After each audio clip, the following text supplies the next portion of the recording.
Aujourd'hui, première séance, tu vas apprendre en premier à faire apparaître du feu.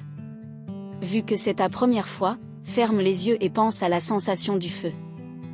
Tu as oublié de dire quelque chose, ajouta Léo. Là oui. La magie peut être comparée au fait de réaliser du sport car tu vas t'épuiser petit à petit et plus ou moins vite en fonction du sort. Donc il faut s'entraîner en essayant de varier les entraînements même si ce n'est pas ton domaine de prédilection. Par exemple, les mages spécialisés au corps à corps s'entraînent quand même un minimum à distance, que ce soit pour savoir comment gérer un adversaire ou un allié ayant cette spécialité, mais aussi pour éviter trop de redondance et surtout mieux gérer leur magie. Bref, alors maintenant place à ton sort. Lucia fut surprise par la spontanéité de cette demande mais elle se concentra en fermant les yeux. Elle se souvint du conseil que Léo lui avait donné pour son sommeil.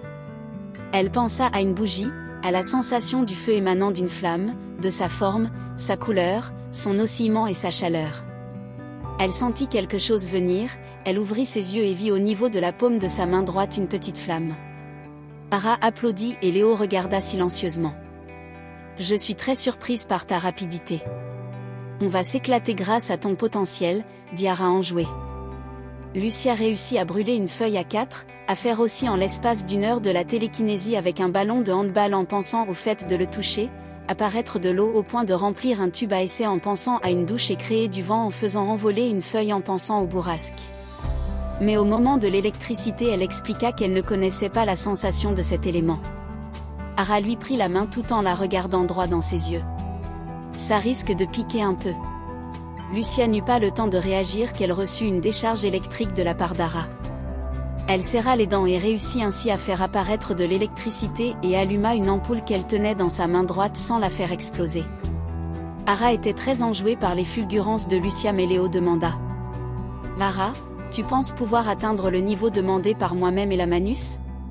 Elle réfléchit quelques secondes. « C'est presque impossible comme j'ai déjà expliqué tout à l'heure. On ne peut pas du jour au lendemain avoir des compétences d'archimage, pour mère. Je veux dire Lucia. Il faudrait au minimum 1 an pour avoir un niveau de base donc celui d'archimage ne lui sera accessible que dans au moins 20 ans si ce n'est 10 ans au vu de son potentiel.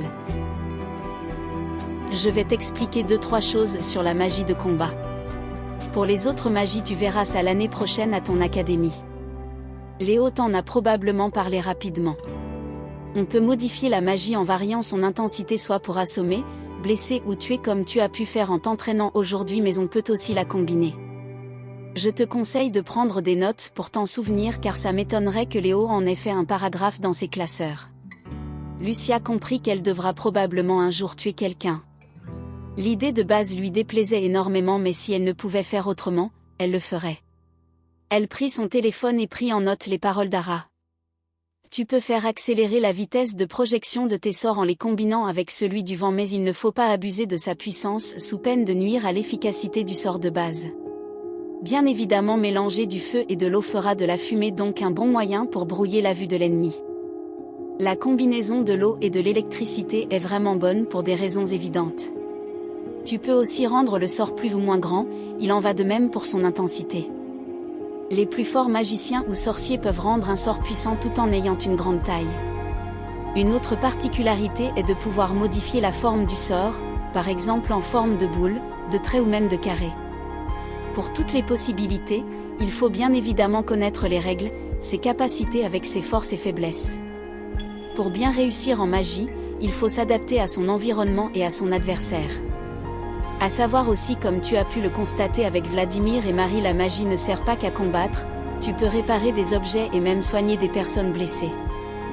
Pour l'instant on n'a fait que 5 magies. Oui, pour l'instant on va se focaliser à 2 sur ces 5 magies et tu verras le reste plus tard à l'académie. D'ailleurs, on va s'entraîner comme ça jusqu'à la fin de ton année scolaire.